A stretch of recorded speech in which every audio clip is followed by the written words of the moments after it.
আমি রিমা চলে এসেছি একটি নতুন ভিডিও নিয়ে। আপনার বাচ্চার বয়স কি 6 মাস থেকে 1 বছরের মধ্যে?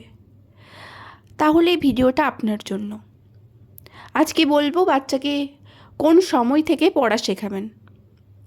তো চলুন। তো 6 মাস থেকে 3 বছর এই সময়টা বাচ্চা ঠিক মতো করে কথা বলতে পারে না। তাহলে কি ওই সময় আপনি পড়া শেখাবেন কি করে? ভিজুয়ালাইজেশন বা ভিডিওর মাধ্যমে। সেটা কেমন? সেটা হলো, আপনি নিশ্চয়ই ফোন বা ল্যাপটপ ব্যবহার করেন এবং বাচ্চাকেও দেন, কিন্তু ওটাতে আপনার বাচ্চার খুব বড় ক্ষতি হয়। তাহলে আপনি কি করবেন? আপনি ফোন বা ল্যাপটপ যেই সময় বাচ্চাকে দেন, ওই সময় আপনি বিভিন্ন রাইমস, বিভিন্ন রঙের ছবি ছড়া বই বা বিভিন্ন জিনিসপত্র দেখাবেন, যেগুলো বাচ্চার পড়ার উপযোগী। তাহলেই বাচ্চা ইন্টারেস্ট পাবে।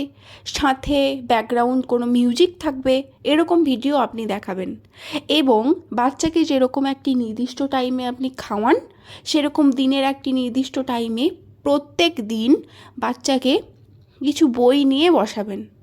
পড়াতে বলছি না, আপনি নিজে পড়বেন, বাচ্চাকে মজার ছলে কবিতা বলে শোনাবেন, এমনকি বাচ্চাকে বইটা দেবেন, যাতে বইটি বাচ্চা নিয়ে নাড়াচাড়া করে। তাহলে বাচ্চা ইন্টারেস্ট পাবেন এবং সেটি হবে বিভিন্ন রঙের বই। সেটা ছড়া হতে পারে বা ফল ফুল গাছ পাতা, বিভিন্ন রং বিশিষ্ট কিছু বই আপনি নিয়ে আপনার বাচ্চাকে পড়াবেন।